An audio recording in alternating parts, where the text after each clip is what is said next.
Bonjour et bienvenue pour ce nouvel épisode de mon podcast La Voix des chevaux. Aujourd'hui, j'ai envie de vous parler d'une expérience un peu hors du commun. Je vous emmène pour une immersion au cœur d'un troupeau de chevaux Przewalski. Je suis Carmen de la chaîne et du blog EducHorse et je vous aide à faire de votre cheval un réel partenaire.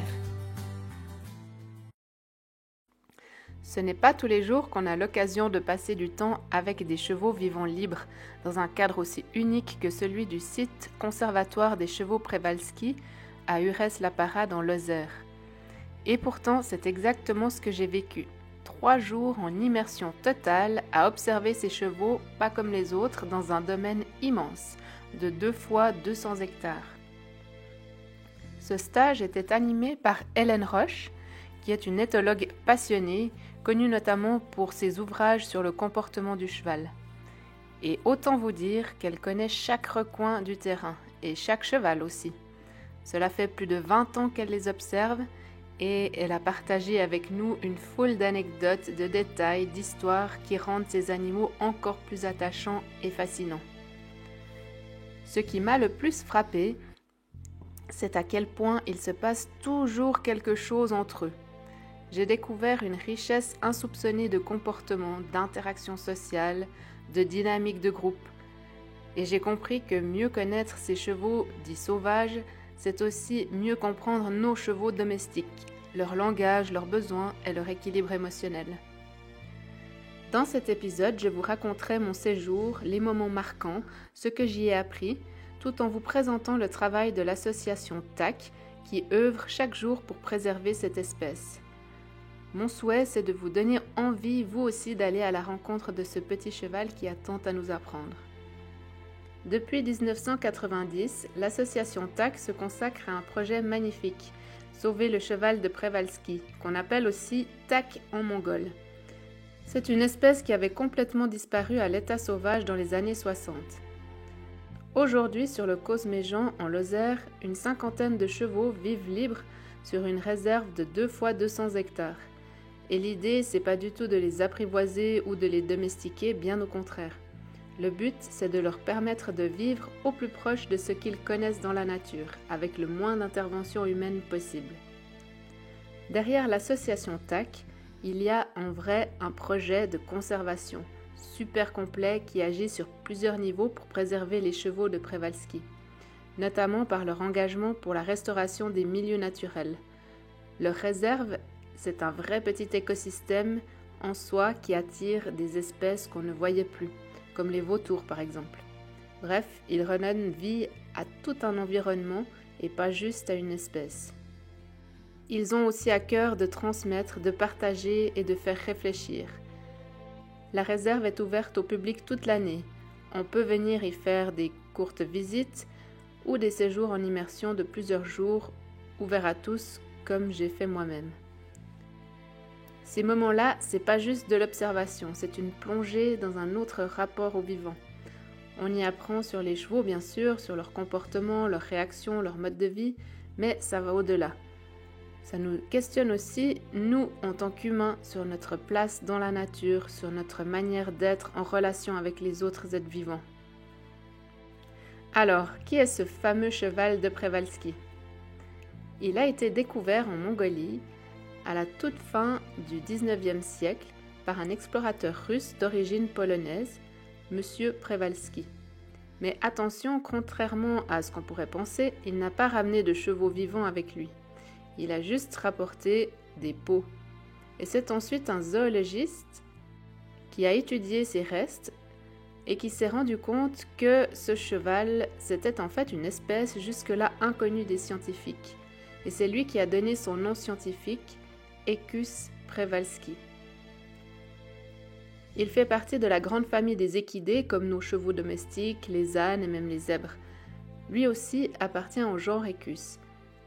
C'est un cheval plutôt petit, assez costaud, avec une robe Isabelle et sa crinière est courte et toute dressée. Pendant longtemps, on a considéré le cheval de Przewalski comme le dernier vrai cheval sauvage, celui qui n'aurait jamais été domestiqué. Sa crinière dressée, c'est un trait qu'on observe chez tous les chevaux sauvages, à l'inverse de nos chevaux domestiques qui ont une crinière qui tombe. Une autre chose vraiment intéressante, c'est au niveau des chromosomes.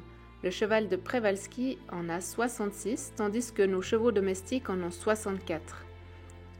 Généralement, quand il y a un décalage dans le nombre de chromosomes, la descendance issue d'un croisement devrait être stérile, comme pour le mulet qui est issu du croisement entre un âne et un cheval.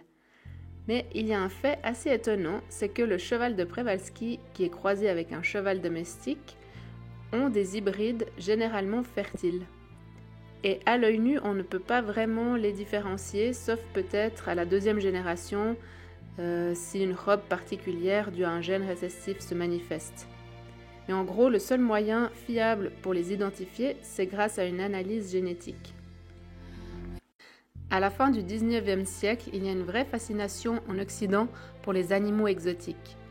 C'est un peu l'âge d'or des zoos, des jardins d'acclimatation et des fameux cabinets de curiosité où les riches collectionneurs cherchent à exhiber des espèces rares, soit pour leur plaisir personnel ou soit pour les offrir aux zoos qui se multiplient un peu partout.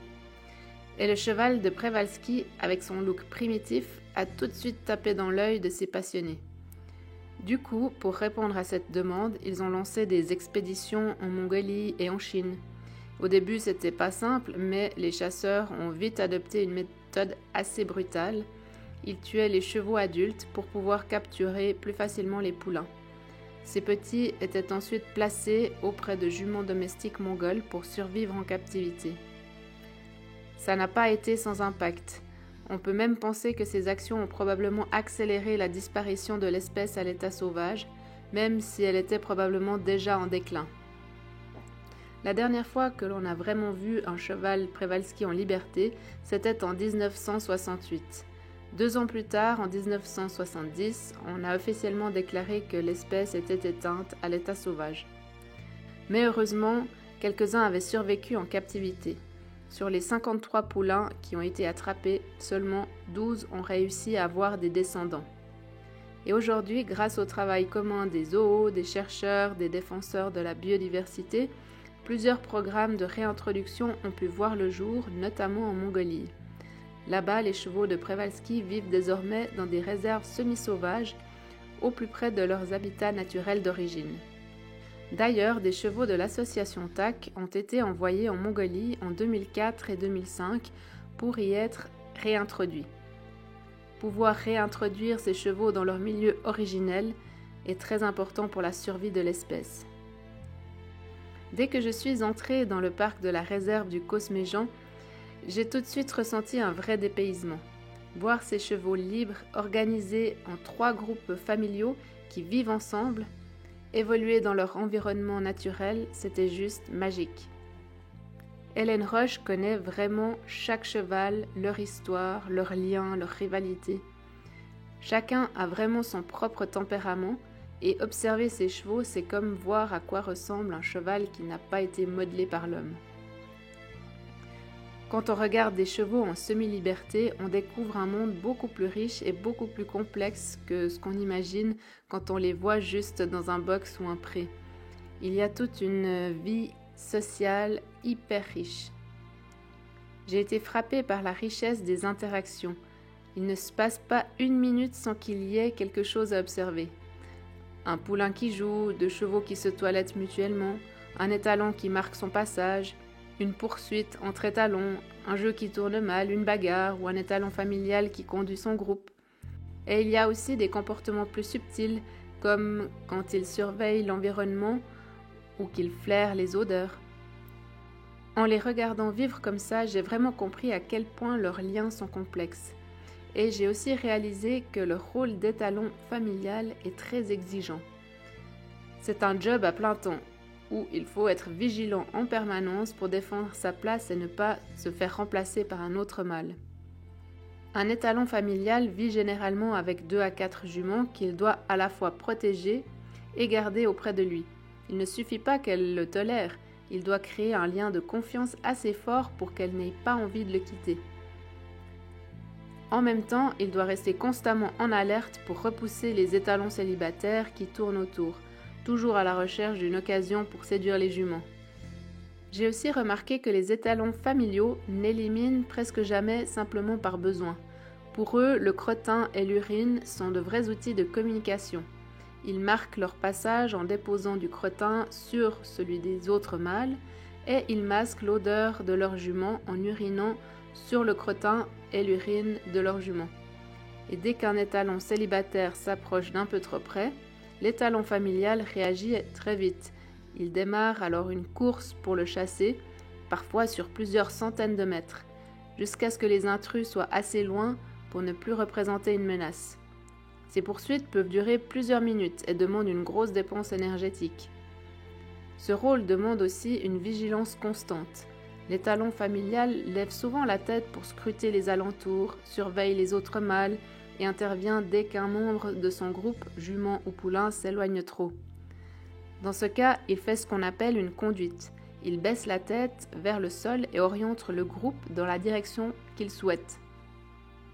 Tous les étalons que j'ai observés portaient les traces de leur combat, des morsures souvent superficielles mais qui témoignent de nombreuses altercations.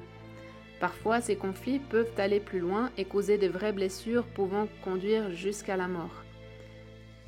La vie d'étalon familial, c'est donc un rôle physique et intense où chaque jour est un défi pour garder sa place et protéger sa famille.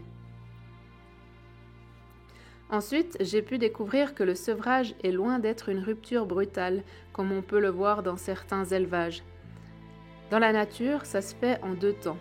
D'abord, il y a le sevrage alimentaire, qui se fait souvent quand un nouveau poulain arrive, mais la relation n'est pas finie pour autant. Même après le sevrage alimentaire, les jeunes restent souvent très proches de leur mère, ils jouent ensemble, se toilettent mutuellement, passent du temps côte à côte. Ce lien familial continue longtemps, parfois jusqu'à ce que les jeunes quittent le groupe vers 2 ou 3 ans.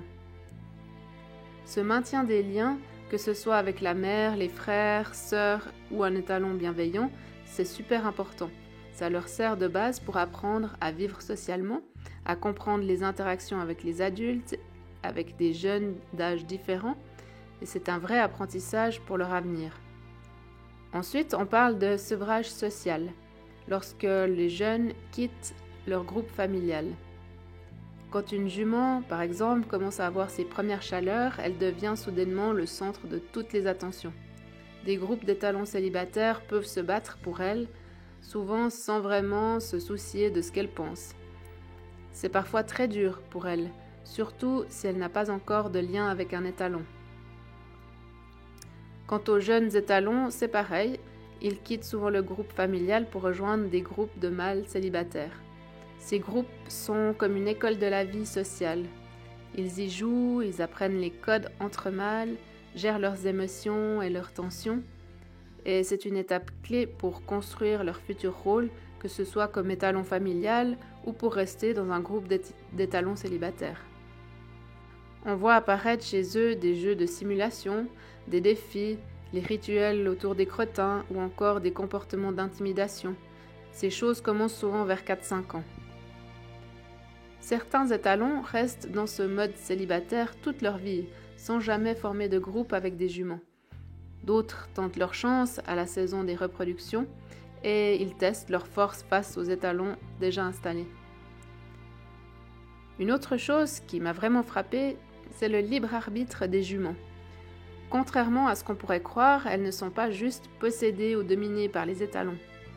En fait, elles ont leur mot à dire et tissent des liens très forts avec les autres juments de leur groupe.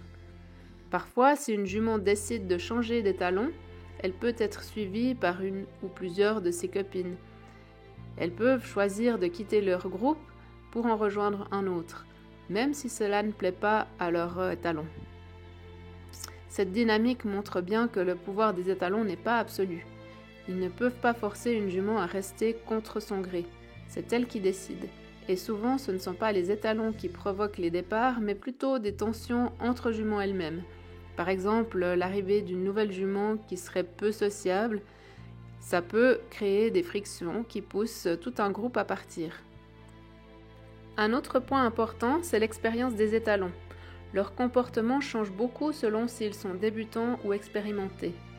Hélène Roche nous a raconté l'histoire de Wasabi, qui était alors un jeune étalon. Au début, avec sa première jument Hécate, il était plutôt dur, voire agressif. Il la mordait, procédait à des conduites insistantes et l'isolait. En fait, ce comportement traduisait surtout un manque de maturité et d'expérience sociale. 1 an plus tard, Hécate a été reprise par un autre étalon, Colombo, un étalon plus expérimenté, plus respectueux et doux. Et pendant ce temps, Wasabi est redevenu un étalon célibataire, et il l'est toujours actuellement. Cette histoire montre bien que tous les étalons ne sont pas pareils. Ceux qui savent vraiment créer un lien avec les juments sont souvent moins agressifs et ils sont mieux acceptés dans le groupe. La réintroduction des chevaux de l'association TAC est avant tout une histoire d'apprentissage collectif. Quand les premiers chevaux sont arrivés sur le domaine, après leur transfert depuis les zoos dans les années 90, ils ne se connaissaient pas. Ils n'avaient pas encore acquis les codes sociaux nécessaires pour vivre ensemble en liberté. Les étalons notamment n'avaient pas appris à cohabiter avec d'autres mâles. Certains se montraient très agressifs et d'autres fuyaient tout contact. Il a donc fallu du temps pour que chacun trouve sa place. Petit à petit, grâce à la naissance de poulains directement sur le domaine et à l'observation des comportements des autres, les jeunes ont commencé à développer des vraies compétences sociales. Et c'est avec cette nouvelle génération née sur place que les premiers groupes stables ont pu se former. Il a fallu donc plusieurs années pour que les relations se régulent et qu'on puisse observer une organisation sociale fluide, proche de ce que l'on voit dans des populations sauvages.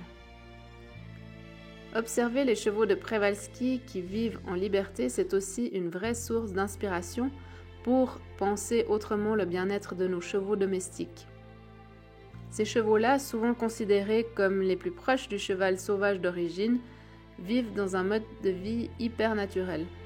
Ils passent entre 14 et 16 heures par jour à manger des fibres, ils bougent quand ils veulent, ils se reposent par petites phases et ils vivent en groupe avec des interactions sociales super riches tout le temps. C'est ce quotidien-là qui est aujourd'hui une vraie référence en matière de bien-être. Et quand on regarde nos chevaux domestiques, souvent on est bien loin de ce modèle. Beaucoup de chevaux sont encore confinés en box avec peu ou pas de contacts sociaux et pas d'accès libre à la nourriture. Ce mode de détention peut provoquer des graves problèmes, que ce soit des troubles du comportement, des coliques ou d'autres maladies. Ce que les chevaux de Przewalski nous montrent, c'est que le bien-être n'est pas juste de ne pas avoir mal ou de ne pas avoir faim. C'est surtout pouvoir exprimer librement tout ce qui fait leur nature profonde. Les observer nous pousse à repenser nos façons de faire. Et si au fond, offrir à nos chevaux plus d'espace, plus de choix, plus de relations sociales n'était pas un luxe, mais une vraie nécessité. Mais comment savoir si notre cheval se sent bien ou pas? La clé, c'est d'apprendre à vraiment observer le comportement de nos chevaux au quotidien. Par exemple, une posture un peu figée, une hypervigilance, une agressivité envers nous, ou encore des comportements répétitifs comme le tic à l'appui, le tic à l'air, ou le tic à l'ours, ou des mouvements bizarres de la langue. Tout ça, ce sont des signaux qu'ils nous envoient. Mais ces signaux, qui peuvent être assez subtils parfois, sont souvent ignorés ou mal interprétés par manque de connaissances. Le cheval parle beaucoup avec son corps et surtout avec son visage. Parfois, les signes sont très discrets, comme une lèvre un peu tendue, des narines qui s'étirent, un menton qui se crispe, ou des oreilles qui se tournent vers l'arrière. Tous ces petits détails peuvent nous dire qu'il est mal à l'aise, ou qu'il a mal quelque part, ou qu'il est stressé. Mais attention, ce n'est jamais un signe tout seul qui compte, c'est plutôt la combinaison de plusieurs choses. Par exemple, une posture figée, des yeux grands ouverts avec un regard dans le vide, une tête qui s'appuie contre un mur, ou un cheval qui s'isole des autres.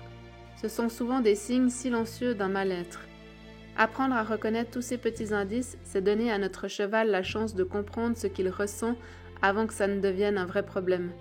Ça nous permet aussi d'aiguiser notre regard, de mieux prendre soin de lui, de son corps et de son esprit. Parfois juste prendre le temps d'observer attentivement peut tout changer. Si vous avez envie de soutenir l'association TAC, sachez que ce n'est pas juste un simple don. En les aidant, vous participez vraiment à la préservation d'une espèce unique, le cheval de Przewalski, mais aussi à la restauration des steppes où ils vivent. Alors, comment faire? Il y a plusieurs façons. Vous pouvez faire un don ou parrainer un cheval. C'est super simple, je vous mets le lien en description. Si vous êtes une entreprise, une association ou une institution, vous pouvez devenir partenaire. Vous pouvez aussi partager leurs actions sur les réseaux sociaux, leurs appels aux dons, leurs événements. Ça aide beaucoup à faire connaître leur travail. Et puis, vous avez toujours la possibilité de participer à un stage ou même d'en offrir un. C'est une façon très directe de les soutenir et en plus, vous découvrirez leurs enjeux de près sur le terrain. Personnellement, j'ai adoré ces 3 jours d'immersion avec eux. C'était incroyable. Je recommande vraiment à tous ceux qui veulent voir des chevaux vivants libres de tenter l'expérience. Vous apprendrez énormément de choses et votre regard sur les chevaux va changer. En plus, l'endroit est magnifique, très dépaysant et Hélène Roche est une personne passionnante et passionnée et ça se sent dans tout ce qu'elle transmet. Je la remercie d'ailleurs beaucoup pour ce qu'elle nous a appris, toutes ces pistes de réflexion qui nous font vraiment avancer. Alors n'hésitez pas à les suivre sur les réseaux sociaux et à partager cet épisode s'il vous a plu, parce que c'est aussi une belle façon de les soutenir. Merci pour votre écoute et je vous dis à très vite pour un prochain épisode.